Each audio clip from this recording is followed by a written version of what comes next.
Dirty work on a Thursday. Derek Papa on The Sports Leader, and it's an absolute pleasure to be joined by the head coach of the San Francisco 49ers every single week. Kyle Shanahan's appearances are brought to you by Ayala, Morgan, and Bazaar. When you've been injured in an auto accident, you don't just need an attorney, you need a heavy hitter. Contact Ayala, Morgan, and Bazaar and Amici's East Coast Pizzeria. When you want the best pizza in town, Amici's delivers. Kyle Shanahan joins us right now. Kyle, how we doing? Doing good, man. How you doing? I'm doing well, man. Just getting ready for some football. And you guys cut down the roster to the best 53 men. And I want to ask you, though, every year you have a party at your house to celebrate the start of the season with the players. Last year you were rocking a nice white suit with Rick Ross in attendance. Do you have anything planned for this season that you could share with us or this year? Yeah, we always do a get-together. It's the only time, really, we can get the wives and girlfriends together. So it's we do it once a year. It was something my dad did his whole career that I always snuck into from about 7th grade on, and they finally let me like my senior year in high school. But nice. I've always thought it was a special thing for guys. You don't really get that ever in the year. But yeah, this year we always try to have a theme. So this year we're making it a derby party. So mainly for all the girls to wear hats and stuff. So we have about a 4-hour get together, play some games and stuff, and have a good time. And it's nice because it's 3 days we get off, and it's kind of the final deal before really for the next 7 months for us. Oh, awesome. Well, do those parties? We have a guest appearance. I just don't want to. Yeah, you don't want to disclose that. Because we're surprising it for the players. So no, I get it. I can let you know next week. Gotcha. Do the parties get usually a little crazy? Not really. Yeah. We're pretty smart with all that. Gotcha. It's if you ever have a guy like that or two, we always put out word. Guys kind of settle that guy down or get him out pretty early. We got to make sure that we're ready for Monday. So you got to be pretty smart with that stuff. No, fair enough. So I know you and John were asked about Juwan Jennings a ton yesterday. So I'll just ask one question. If Juwan is not healthy enough to play week 1, how do you feel about your wide receiver group without him, especially with his abilities as a blocker? Well, I mean, missing Juwan is tough, so you never feel good about missing one of your better players, whether it's the run game or the pass game. But that's stuff you got to deal with, whether it's a contract issue or whether guys are injured. I mean, it's all the same. It happens a lot. One of the better things is when you can prepare for it. So hopefully we'll have word on that early next week. But this stuff happens on Saturdays sometimes, and sometimes it happens on the first play of games. And I've even had it happen in warm-up. So you got to always be ready to adjust. That's why you got competitive guys on scout team. That's why you got competitive guys in your group of 5 that usually make your team. And it happens throughout the year. Just when you have that situation and losing D-Rob for these 3 weeks, and obviously with BA being on IR or pupped here to start the season, and same with Jake Cowing. It makes it a little bit more of a challenge, but we've had some guys stepping up, working hard, and we got a lot of good players around them. So if that does happen, hey, we got to move on and put the best team out there that gives us the best chance to win. Who would you say right now is your best blocking receiver on the team, not named Juwan or Brandon Ayuk? I think Ricky's done a really good job. I think Russell Gage has done a good job throughout this training camp too. Bringing in MVS, he's been a really good in his whole career, so I expect him to be right out there. And if you don't block for us, it's really, really hard to get out there. So some people have, Juwan's got the size, the length, and the mentality, so it gives him an edge on everyone else. But everyone else on our team does have that mentality. They might not have the same technique and style as Juwan, but I got a lot of confidence in all our guys in the run game also. Talking to Kyle Shanahan on The Sports Leader. Brock Purdy, in a recent interview with Albert Breer, discussed how he wanted to get back to the Super Bowl so badly last season that he put it all on his shoulders when the injuries happened. That led to missed throws and mistakes, but at the same time, he acknowledged that the experience may benefit him this season. Have you already noticed him learning from his mistakes from a season ago? Yeah, I think so. I mean, I think you got to learn whatever you go through, whether it's good or whether it's bad, regardless. I mean, you try to label everything good or bad, but as long as you get better from it, everything can help in certain ways and can end up being a good thing. And this was the first time Brock had to play in some situations where, we didn't have the lead on the division. We didn't have the lead in the NFC. We weren't competing for home field advantage or things like that. We knew we were out of the playoffs with a number of games to go. So it was tough. And I think that was his first time being in that situation. So I think he did learn a lot from it. But when you do that, you can't make stuff up. You can't force things in this league. You got to be able to play. You got to be able to react. You can't sit there and be like, hey, I'm missing this guy, so I'm going to do extra. I mean, you got to do the best you can every game, whoever's out there, and just making that conscious decision that you're going to do something more because you're missing someone. That's not really realistic. You would like to do it, but when you try to do that, it you usually end up making stuff up, making some bad decision, and it kind of goes the other direction. And with Brock saying that quote or talking to, I think you said Albert about that stuff, that does make sense. That's stuff I go through as a coach.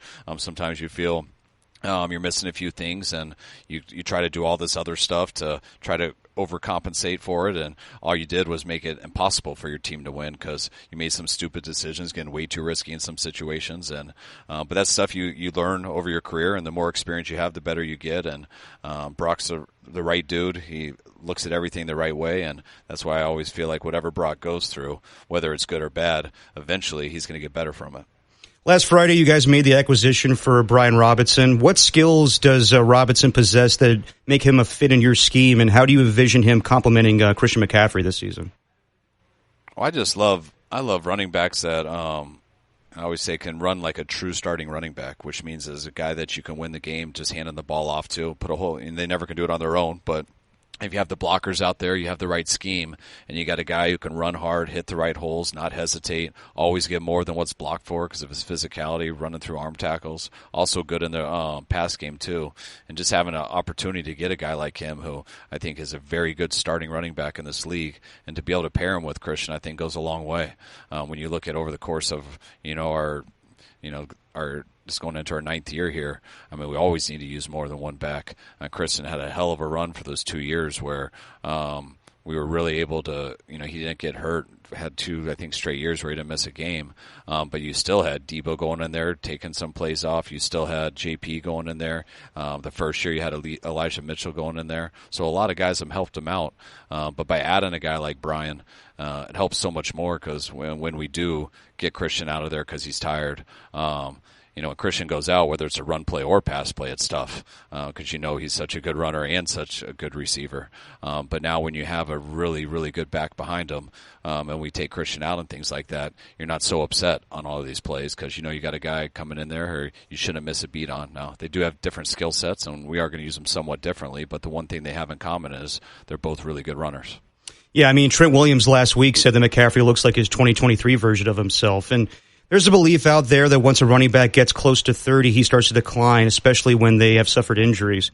Do you take that into account, or do you just plan on giving the ball to Christian just as much as you always have? You take everything into account, but that usually goes off of, I don't try to think in absolutes. I try not to think of just numbers on papers. I know numbers go with percentages and everything, and that's why you listen and pay attention to a lot of analytics, but you also go with your own eyes and your experience of that. And I like to watch how a guy moves and how he is out there, and I see Christian looking the same as he always has looked, so I don't really think about that number when it comes to that case. Now, if he started looking different, then I'd probably start questioning some things, and then I'd probably look at how old he is or look at that 30 thing. And but Christian gives us no reason to think that. He came in healthy this year. He had a hell of an offseason. He's had a hell of a training camp, and I believe that's going to lead to a hell of a year. Talking to Kyle Shanahan on the UMA guest line. I've heard during game weeks you've gone into defensive meetings and told Nick Bosa you need more from him this week just to get him fired up. Given the amount of rookies on the defensive side of the ball, how much will you lean on Bosa and Fred Warner to be even more than what they were before for you? It's kind of similar to like that Brock thing that you said. I don't want to sit there and say like they have to be more. I think we got 2 Hall of Fame players right there that have played at a high level, and with them, you're always going to say, like, yeah, you've played that way, you've played at extremely high level, but are you going to get better or worse? Because you're not going to stay the same, and we need those guys to get better. They've played at such a big level.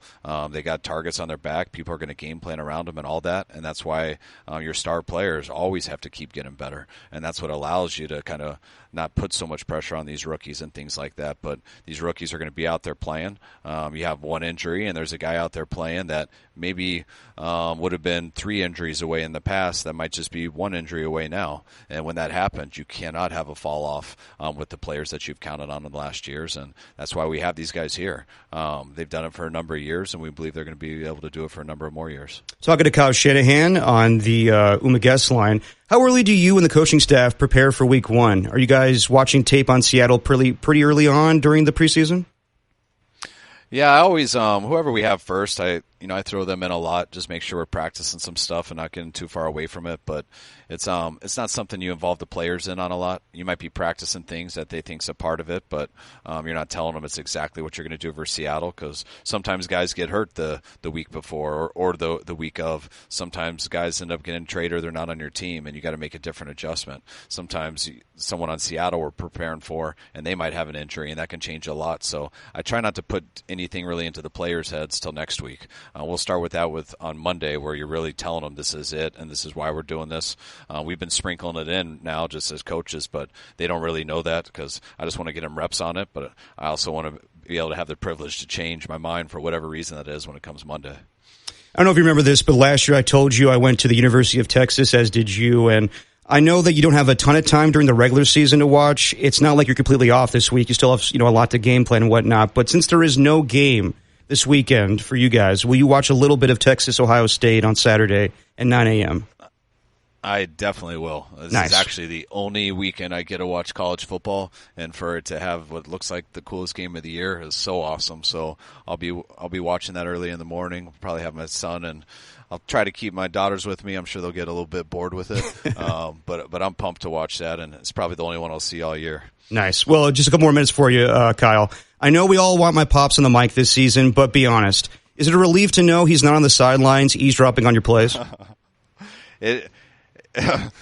What's good is I don't have to have players coming up to me all the time saying, "Hey, why are you letting that dude eavesdrop over there? I can tell he's giving our stuff away." And I'm like, "Guys, he's fine. Don't worry about it." But and also he's always going to tell me what I'm doing wrong too for his TV show. So it's nice I can ease up on that. You're much better in that way. But I appreciate that. We're all praying for him. Yeah. He's a hell of a dude. He knows what he's doing, and got a lot of people in this building who care about him, man. So really hoping he has a good recovery. Well, I appreciate that, man. And not to mention, you won't have to do those interviews with him this season where he dresses like you. So that'll be a relief. Hey, Kyle, thank you so much. Hey, thank you so much for joining me this week. And we'll talk to you next week, man. Thank you.